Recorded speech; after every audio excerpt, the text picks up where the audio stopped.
Hello everyone, this is Man from Ask Useless German and Ask the German Commander, and I promised you a while back to make a guide on how to Askblog. Well, this is the video about it. Nothing in this video is mandatory, these are just a few tips from what I've learned from Askblogging experience. So it's just a sort of guideline and tips, and you can decide whatever you want to follow and which you want to ignore. Let's get started!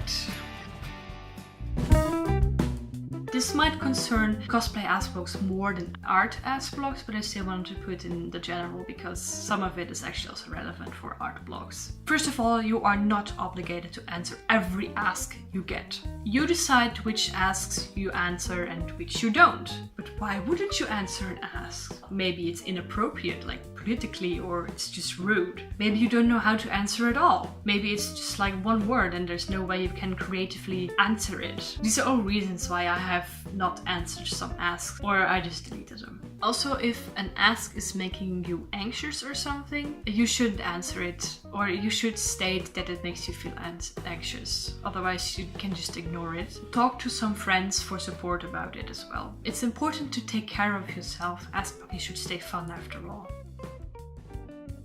This point is actually only for cosplayers. Since you are showing yourself and your body, you do not need to answer asks that demand you to cross your boundaries. As in, for example, taking clothes off or showing a lot of skin, or just things you really don't want to do. If you feel confident enough to do those things, then go ahead, you can do them. But if you're not confident enough, please just tell your followers, and if they don't understand, well, that's their problem. Say maybe that you're sorry or so and just don't answer the ask.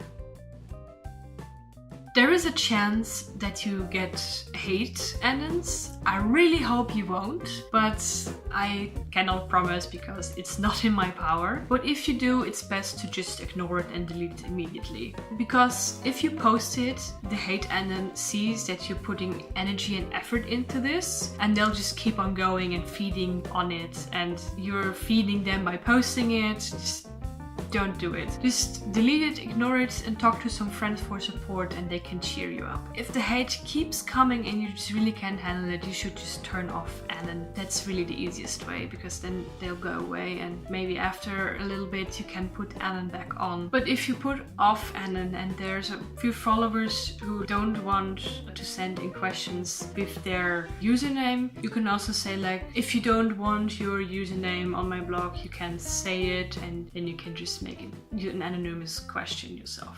Askblogging should stay fun, and don't let these hateful Anons discourage you. At least you're doing something useful with your life compared to them.